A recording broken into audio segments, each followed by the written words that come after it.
Real people, real celebrities, real talk. Join the Breakfast Club. Blast off in your ear. Weekday morning, 6 to 10. Morning, everybody. It's DJ MV Angela Yee, Charlamagne the Guy. We are the Breakfast Club. Special guest in the building. This guy's been getting a lot of money for a long lot time. Of money, low money, though. You just look up and on a commercial, you see JB. There you go. There you go. Hey, man, it's good to be here, y'all. I'm telling you, man, it's never a race for me, brother. It's always a marathon. We see. You know getting what I mean? a lot of money. You on a lot of stuff, man. Hey, man, this is about business. It's about comedy. It's about your life, baby. I'm telling you, man, I always believe in this. You work to keep the lights on, and then the rest is gravy, baby. That's all it is. Did you ever feel like, you needed it now? Because, in Hollywood, they like to say it's only one black comedian at a time, yada, yada, yada. Nah, brother. It never felt like that. I always feel like you show up, you do what you're supposed to do, have a good time with your audience, build your audience, build your demographics, man, and you go from there. I'm telling you, man, it's plain and simple. That's with anything. Comedy, rap, basketball, doctor, plumber, anything, man. You do one thing at a time. You put 200% into everything one at a time. Don't overload yourself with trying to accomplish everything, trying to beat everybody. I'm telling you, man, once you get in the ring, then you show what you can do. I read somewhere that you used to sell T-shirts. You used to make custom T-shirts and Man, sell I did a little bit of everything. Custom T-shirts? I was a bad boy. I was a funny dude making T-shirts. Was it the airbrush kind? No, it was like Silk Screen and Company. Okay. But I actually used to design them. I went to college for graphic design, so for me it was just like that was a step I took. I graduated from college, went to graphic design, Norfolk State University. Bro. Norfolk, okay. Norfolk State, baby. All right, Yeah. 757. I went to Hampton University, all right. Oh, we used to frequent there. I used to hang out there on the Hampton campus. He's trying to take out girls. Well, you had Man, what dude from Norfolk State didn't cross that bridge to go over to Hampton and steal your girls? who had better Hampton than Norfolk State? Man, that's a hard one, man. Hampton girls look better. You know what? It was something about those Hampton girls. When we went over there, we hung out all day, man. It became like we brought our books with us so we could make sure we studied while we was over there. Wow. So we didn't fail our classes, but we hung out at Hampton a lot. It was a hangout, man. I mean, Norfolk State had it going on. Don't get me wrong. No, it didn't. Norfolk was in the It had it hood. going on. It was, man, I will say, Norfolk was smack in the middle of the hood. Smack in the middle of the hood. But it was within 20 minutes, 15 minutes of Hampton, which is perfect. So now back to your T-shirts. You was designing what now? So what was you putting on this silk screen? Was you making funny statements or? Nah, man, just, I was mostly designing them. Okay. Which is different. Graphic design is an art, brother.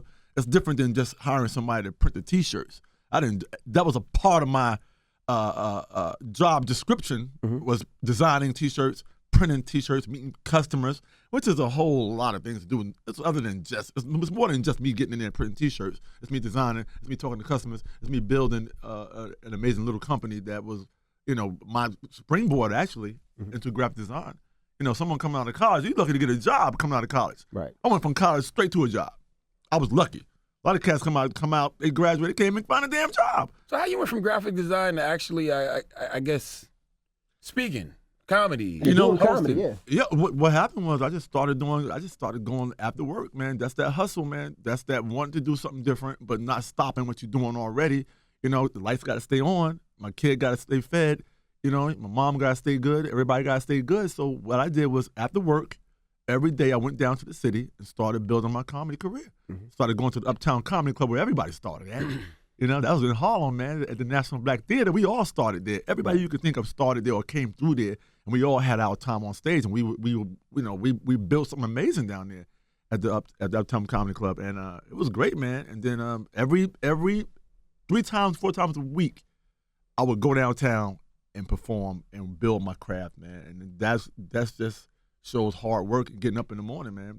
And getting up, putting the pants on, going to work, leaving work, going to work again, coming home, same process every day of the week, man. Did you ever get any flack when you first started for your lisp? Because people always give me flack for my lisp. Matter of fact, people impersonate me. No, don't ever change yourself, brother. Right. Whatever makes people happy about you, whatever, everyone has some part of their life where they have to become a character. You are a character. It gives you character, brother.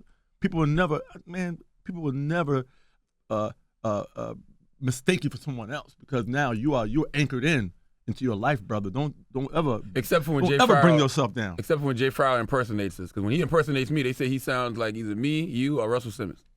No, we all sound very different. It Yeah, just seems like you just think that. But, Same complexion all the way around, but you know. Now, question. Now, how you think that is, but it's never like that. How did you get cool with Chris Rock? It seems like you're his go-to guy when it comes to a lot of stuff. Where everybody hates Chris and a lot of other stuff that he does. You know what?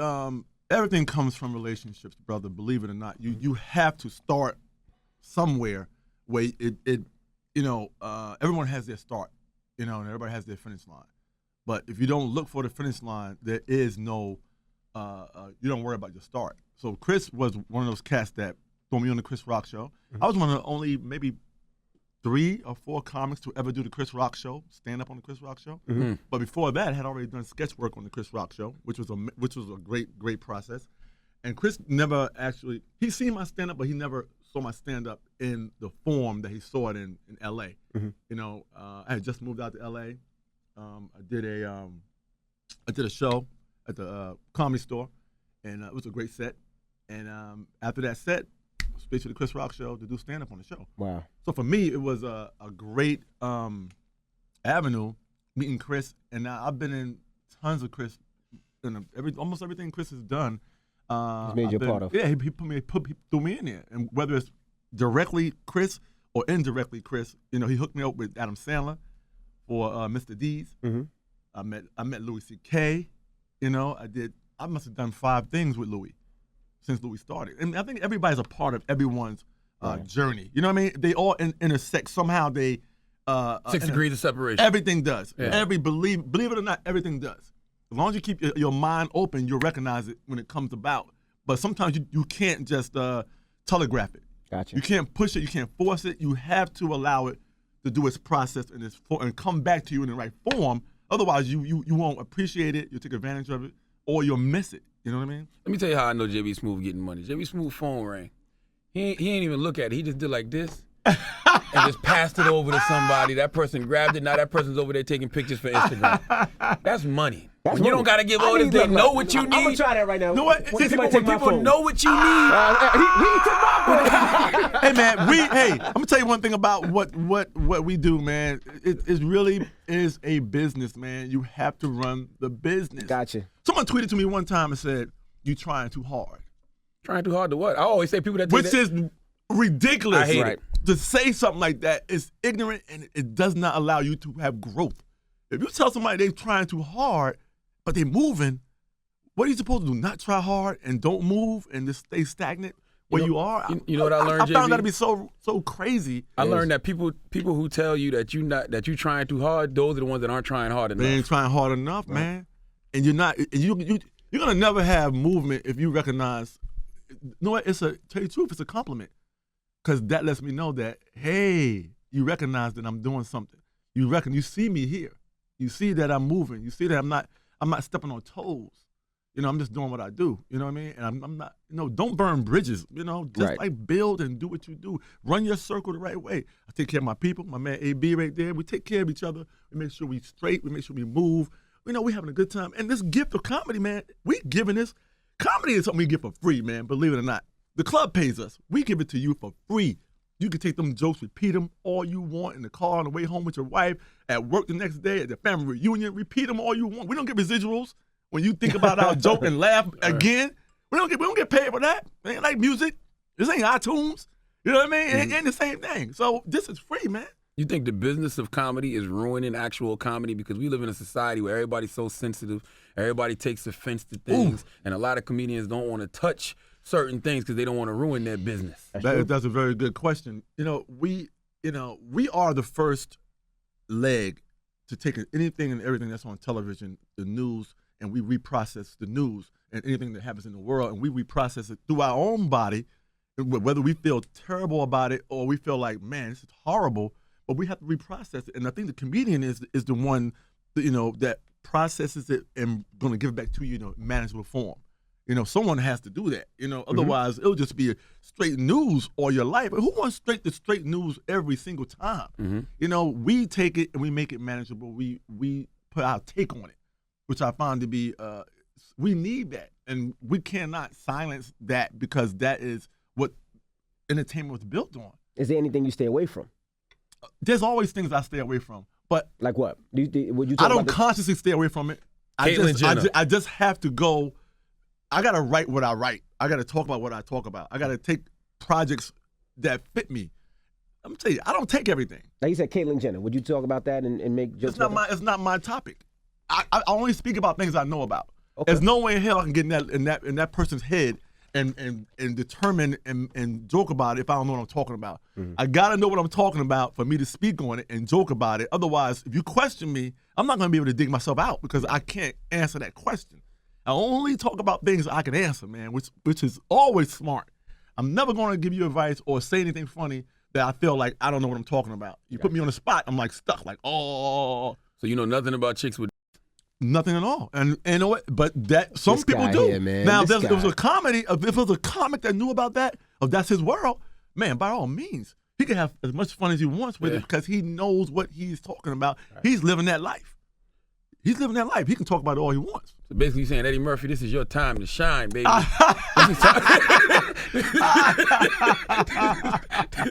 Hey, man, I just believe you gotta know about it to talk about it, man. And, you know, I only talk about what I know, man. I can only joke about what I know. And I can go in on what I know about. They call me the milker. Right. I can talk about one topic for 15, 20 minutes if I have to. I wouldn't say milk after talking about chicks with. Well, anyway. What about social media? Because, you know, comedians also, one thing about comedians, you have to see them on stage and get jokes in their context. Right. A lot of times on social media, things can be taken out of context. It always happens with us, you know, but it's a hard play, man. Everybody's so PC nowadays, man. You really, the world is changing. I think Jerry Seinfeld did an article about it. You know, because you're talking about these are iconic comics, man, who have been through everything you could think of as far as, you know, we're used to working in a certain format. And now as the world changes and the world is changing very fast, man. And it's not just social media, it's just overall, the world is just in a different place right now. You know, as more tragedies and weird things happen, you know, we have to find a way to somehow bridge the gap between what's acceptable in comedy and what is not acceptable in comedy. I think we are in a weird place being a comedian, but I think also, you know, musicians are in the same position. You know what I mean? They you know, for a minute there, everything everyone wrote was always uplifting. Everything was uplifting music because they're trying to capture a different audience, capture a different era. You know what I mean? I think we as comedians, you know, sometimes we end up being the voice of an era. You know, and I think, you know, what Kevin Hart is doing right now is amazing. You know, he goes on stage, he kills it. He doesn't, you know, corner himself. He doesn't put controversy on himself. He just does what's funny and what he's used to doing, which I think, you know, we are blessed to be able to do. But we are in a very weird area right now with what we are allowed to say and what's going to offend people. And it's hard when you can't just joke about something. Right. But it's almost like some stuff lends itself to being joked upon because it's like, how do you not joke about certain things you see on TV? How do you not point out how human we are? You know what I mean? How do you Give us an example. I mean, Caitlyn Jenner is something that it's a human thing that's happening. You know, he's not the only one. Right. You know, how do you not be a comedian and have fun with it? You know how many things we talk about and joke about? We joke about, you know, comics can take anything. Abusive father and make it funny. But that's pain. Turned into laughter. Turned into, it's therapeutic. Right, I got what you said. There's a way that we that's what I mean by we turn it around and make it manageable and make it fun. That's our own internal therapy. You know what I mean? So I think it helps society too. It has to. Right. There's no way in hell you can do comedy and not think. You know how many times comedians leave stage and someone grabs them by the arm and say, "Thank you, I needed that." Right. You know, I've been down that road. Thank you so much. It made me therapeutic. I see it in a different light. Mm-hmm. Now I see. You joking about it made me realize that, wow, I got to move on in my life and make something of my life. I can't be cornered by this. You know what I mean? I had to release it. Right. And laughing about it opened me up. You saved my life. And not only that, if you're gay or you're transgendered and you want to be accepted in society like regular people, yeah, we joke on everybody. They joke on you think they don't joke with each other? Mm-hmm. They have to. Like black people, we joke amongst each other. Absolutely. It can be painful, but we joke about it so we can deal with it. Mm-hmm.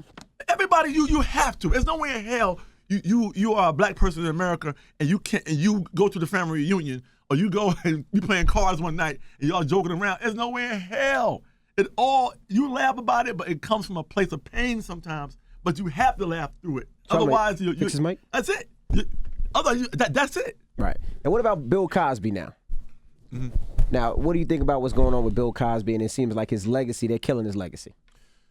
You know, it's a hard turn, man. And coming from the world of comedy, coming from being a stand-up, here's what I always say, man. It's a rough one. It's a rough one because every iconic comedian has raped a woman? No. Oh. Why would you say that? Not at all. Every iconic comedian, the big boys, all had something. You name any old comic, they all had something. Every last one of them has something in their life that I'm not judging the level of it. The levels of it. I'm just telling you, every comic, you know, because everything they do comes from someplace. Right. They have some vice, some weird thing going most on. of it was whether it's drugs. You know how many comics died of drugs? But it was harming themselves, though. Like they harmed themselves. No, I'm not saying it, I'm not judging it. I'm not saying in general they have, but a lot of them, you meet the women they live their lives with, they're torn. Right. You know, they had horrible lives with these guys. It's just how it is. But here's the weird thing about where I am or where I think comics are also. I can't speak for everyone, but when you're inspired by someone, right? It's one of those things where if you had to give back everything that you were inspired by someone, right? Let's just say you're a big fan of, let's just say someone who got in trouble, right? But throughout their whole career, you followed them. You played their albums. They made you get on stage. They willed you to get on stage like, man, I got to do this. If I can do what he's doing, my life be complete. I want to be a comedian. You know, it's a weird place. You get inspired by someone. You get motivated. Everything you ever looked for in a comedian was in that person. Right. And all of a sudden, they hit the fan. Everything hit the fan, right? And their life just crumbled, and you found out all this horrible stuff. Here's the bad part. What if you had to give back everything that they inspired you? Mm-hmm. Like as this person goes down and crumbling, all the things you find out about them, you had to give everything back that motivated you to do what you do. I see what you're saying. Oh, everything. You'd lose so much of you. You would, everything about you would be gone. Not everything, a lot of it. But what if everybody had to give it back?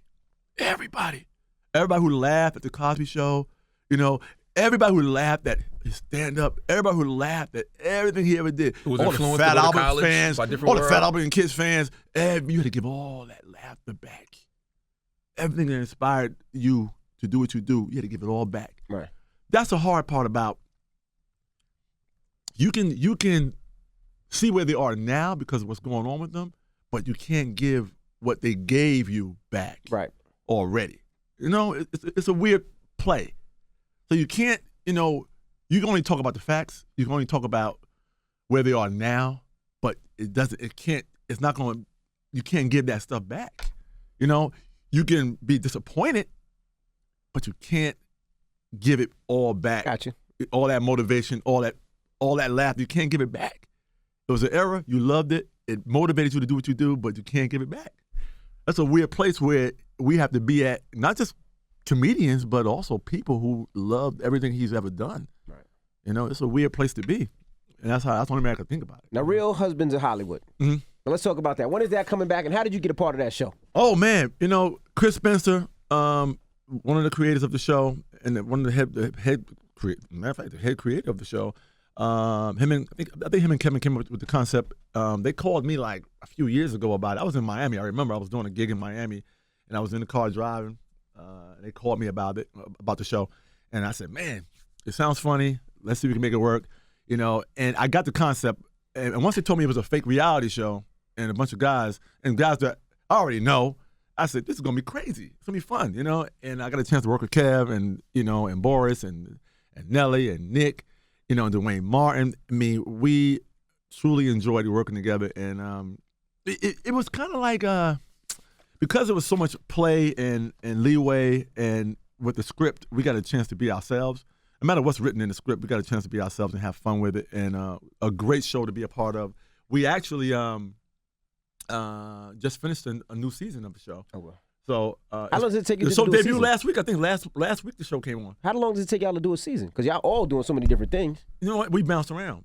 Now, I didn't get a chance to do a lot of episodes because I was on a show called The Millers on CBS. Mm-hmm. So what happened was when The Millers got canceled, I ended up leaving The Millers and going straight over there and doing episodes, squeezing a few in. But it's a great show. It doesn't take long to shoot episodes. It's just a matter of who's available, who's with who in the episode, you know. And that's why if you watch some of the episodes, we are all not always together because, Gotcha. you know, BET is great, but it can't be on your bread and butter. Right. Put it like that. So everyone's doing their own thing, whether they're on tour, whether they're doing their stand-up, or whether they're doing another show. We kind of like fill in the blank, you know. Gotcha. JB just said, BT cool, but don't rely on them. Don't rely on them for your check. They ain't gonna be able to pay your check. Yeah. No, it's a great opportunity, but you just can't do that. Gotcha. You have to, until they get huge, like, you know, the big boys, you know, it's a great opportunity. It's a great audience. It's a great network, but you have to, you know, They ain't got no money. put it where you got to put it. You a big boy on the low, though. You know what I'm saying? Like, you crossed over early with the Curb Your Enthusiasm. Yeah, man. You know, White people know JB Smoove. Absolutely. One thing I always did though, you know, everyone has their route. You know, I always bounced around. I never like cornered myself. You know, Def Comedy Jam was an amazing opportunity. BET Comic View was an amazing opportunity, but I don't want to do it 8 times. I don't want to do it 6, 7 times. I want to do it, show my face on it, get that audience, move on to the next thing. You know, a lot of people don't understand. You know, people think that, you know, some comics come from left field. You know, they don't understand that this takes a lot of work. Even before you saw them on TV, you know, I did college tours for years. I did anything and everything you could think of. I was on like one of the first pilots ever on MTV called Apartment 2B with the Scar Brothers. That was something, a fun opportunity. I did a show called Kamikaze, Comic-Kaze. I did a short attention span theater on Comedy Central, their inception of Comedy Central. So there's so many things that, you know, that I've done throughout the years that this is all a building process. Gotcha. You know, it's just a matter of, you know, it's that analogy about keeping the lights on, you know, but it's also that analogy about if you can just maintain a certain level all the time and you don't go back. It's like playing football.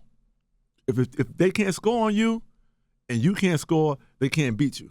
You know, it's a tie. As long as I can stay in the middle of that football field, I'm good. As long as you don't push me back to the goal line, I'm good. Right. If I can stay in the middle of that field, I'm all right. And you're going to be at Caroline's this weekend? 2 shows tonight, 2 big shows Friday, 2 big shows on Saturday. It's going to be cracking, man. I'm looking forward. I love coming home. I'm going to come to the Friday show. I love coming home, man. You didn't come last time I was here, did you? No, I didn't come last time. I'm coming this time, the Friday show. I'm going to come to the Friday early show. You think we might get a Pootie Tang, too? You know, we talked about that, man. I told Chris a long time ago he should do Pootie Tang 2, man. I told him he should just skip over 2 at this point and just say Pootie Tang 3. Which is a great title. Pootie Tang 3 is a great title. Come on, man. I don't think that's ever been Part done. 3. You skip over Part 2 because you didn't do Part 2. You skip it. Pootie Tang 3 would get more like, everybody's going to say, damn, I don't remember Pootie Tang 2. You know what I mean? I missed that one. People going to want to see 3 because they're going to think they missed 2. But maybe 2 did happen, but you didn't see it. You know what I mean? Maybe 2 happened in life. Maybe his life was Part 2. Right. But you didn't see Part 2. You didn't film it. So Part 2. Part 2 is going. Chris Rock, if you're out there, brother, Pootie Tang Part 3. He listens to the Breakfast Club. Let's do it, baby. I know he's listening right now. I told you before, Chris, let's do it, baby. Pootie Tang 3, Pootie on a singles cruise. That's a good idea, I think. All right. Do it up, brother. 2 big shows tonight, 2 big shows tomorrow, 2 big shows on Saturday, man. Oh, it's an extravaganza. I love this immediate reaction from the audience, man. So this is outside of the TV, outside of the movies. It's just an amazing journey, man, and fun times. Good to be back at NYC. Also got my 4 courses with JB Smoove show that I do on MSG Network, which is also amazing, man. Amazing guests, amazing friends, amazing food. Oh! This guy getting a lot of money. Ice Age, Smurfs. Hey, man, look. You're getting a lot of money. Right now, you should ask him. Don't let nobody stop you, man. I'm telling you, it's so much to do, man. Just spread yourself out. We just got Whatever one. hits the wall, just throw it against the wall. Whatever works, man. Do you give back to the hood? Constantly, We got brother. one last question for you, bro. Constantly, man. I'm a big part of the Boys and Girls Club of Mount Vernon, which is my main charity, anti-bullying campaigns. All these different things, man, I'm a part of already, man. This is, I'm the guy that lifts people up, that wants to see people make it. I want everybody to win. You hear that, Charlamagne? I'm not gaining anything by, I can't tell these jokes to myself in the mirror. Can I get $100? You sure can, brother. We'll work out a payment plan. And we'll get it back to me as soon as possible. There you have it. It's JB Smoove. It's the Breakfast Club. Good morning.